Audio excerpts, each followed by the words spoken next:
আসসালামু আলাইকুম। আজকে আমরা ডোমেইন নির্ণয় করব এই ফাংশনটা। দেখেন এই যে ফাংশনটা y √of এই যে ফাংশনটা দিল, এটার ডোমেইন কত সেটা জানতে চাইছি।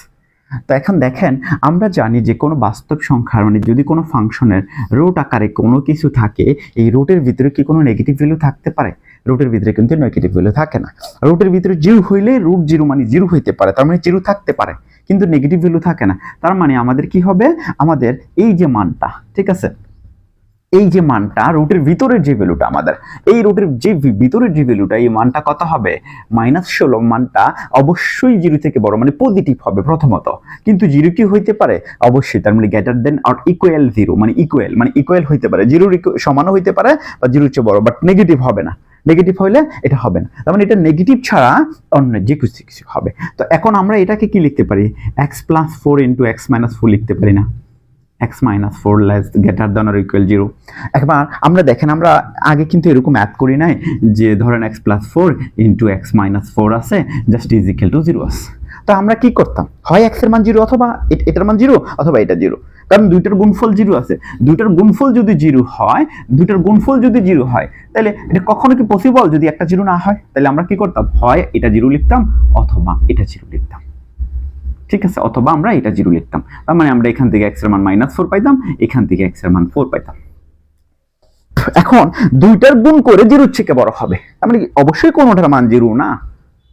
এখন দুইটার গুণফল, এমন সমস্যাটা কি দেখেন, এখানে দুইটার গুণফল যখন 0 থেকে বড় বা 0 সমান, এমন হইতে পারে যে এই দুইটার গুণফলের মধ্যে দুইটাই নেগেটিভ হইলে, এটা যদি নেগেটিভ হইতো, এটাও যদি নেগেটিভ হইতো, তাহলে গুণফলটা কি হইতো? পজিটিভ হয়ে যেত না? তার মানে এই ঘটনাটা সত্য হইতো। আবার যদি এটাও পজিটিভ হয়, এটাও যদি পজিটিভ হয়, তাইলেও আমাদের ঘটনাটা সত্য হইতো। কিন্তু একটা পজিটিভ একটা নেগেটিভ হইলে তো এটা মাইনাসের মান চলে আসতো, 0 থেকে ছোট চলে আসতো, তার মানে পসিবল হইতো না। এই শর্তগুলো দিয়ে যদি আমরা মান বের করতে যাই, আমাদের অনেক সময় লেগে যাবে। যেহেতু আমরা এমসিকিউ শর্ট টেকনিক আমরা এভাবে বের করে দিব, ঠিক আছে। ওইটা শর্ট টেকনিকটা কি, যে এখানে x এর মানটা কত, এই যে প্রথম অংশের x এর মানটা কত? -4। তাহলে x এর মান ছোটটা থেকে ছোট, এটা ছোট নাকি এটা ছোট, কোনটা ছোট? এভাবে বের করে দেখবেন যে x এর মান কোথায় ছোট। x এর মান -4 মানে এটাতে ছোট, এটাতে x এর মান কত? 4, মানে x এর মান যেহেতু 4, x এর মান ছোটটা থেকেও ছোট, ছোটর মানটা কত? হ্যাঁ, এই ছোটটা থেকে x এর মানটা ছোট, কে ছোট? x এর মান ছোট। এখানে যেহেতু ইকুয়াল আছিল, গ্রেটার দেন অর ইকুয়াল, এখানে এটা হবে, বুঝছেন?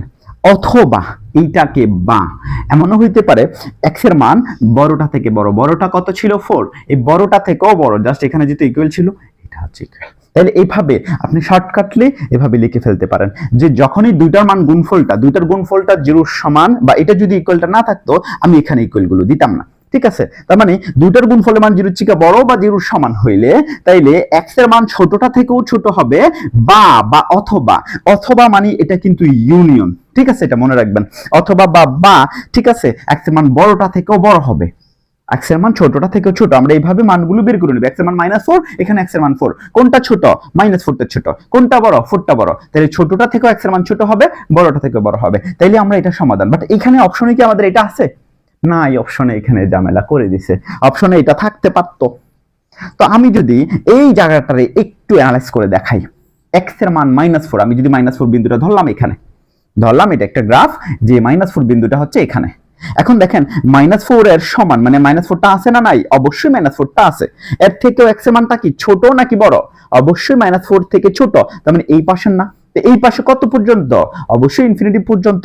তাইলে -4 থেকে ইনফিনিটি, -4 কি সহকারে নাকি বাদ? অবশ্যই -4 সহকারে, তার মানে ∞ থেকে -4 পর্যন্ত এটা থার্ড ব্র্যাকেট। কেন? এটা সহকারে আছে, যখনই দেখবো এটা সহকারে, তখন এটা, ঠিক আছে, এটা গেল। আর ওই অংশটাকে আমি যদি এইভাবে বুঝি, তাহলে এটা এখানে দেখেন x এর মান কত? 4 যদি এই বিন্দুটা এখানে হয়, x এর মান 4 থেকে বড় মানে সবগুলো এই পাশটা বুঝাচ্ছে। এখন 4 কি আছে? অবশ্যই 4ও আছে, ঠিক আছে। এখন 4 থেকে x এর মানটা কি বড়, এই দিকে কত পর্যন্ত?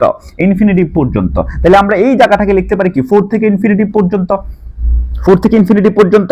তাহলে 4 থেকে যদি ইনফিনিটি হয়, এবং 4টা কি, এই 4টা কি আছে নাকি নাই?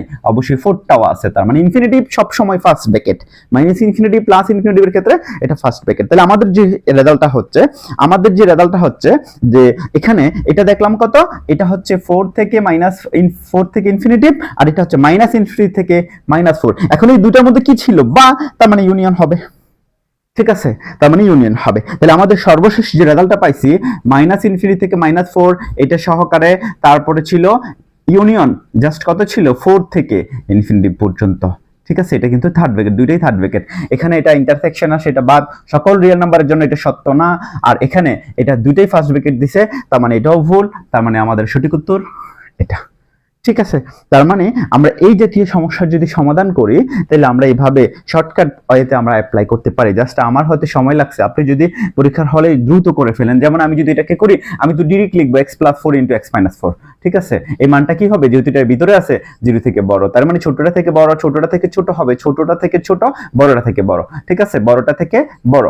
ঠিক আছে, বড়টা থেকে বড়। হ্যাঁ, এখন শেষ, তার মানে x এর মানটা এটা এটা। তো এখন আমি গ্রাফটা দিয়ে বুঝে এটাকে এমসিকিউ দাগায় ফেলবো। যখন আপনি পারবেন, শিখে ফেলবেন, তখন আপনি দ্রুত অ্যাপ্লাই করে শিখতে হবে। এই জাতীয় এমসিকিউ গুলো আপনার একটু সময় তো অবশ্যই নেবে। এই জাতীয় এমসিকিউ গুলো খুবই ইম্পর্টেন্ট ডোমেইন রেঞ্জের ক্ষেত্রে। আশা করি বুঝছেন এবং এই জাতীয় সমস্যা আর আপনার ভুল হবে না। ঠিক আছে, আজকে এই পর্যন্তই থাকুক।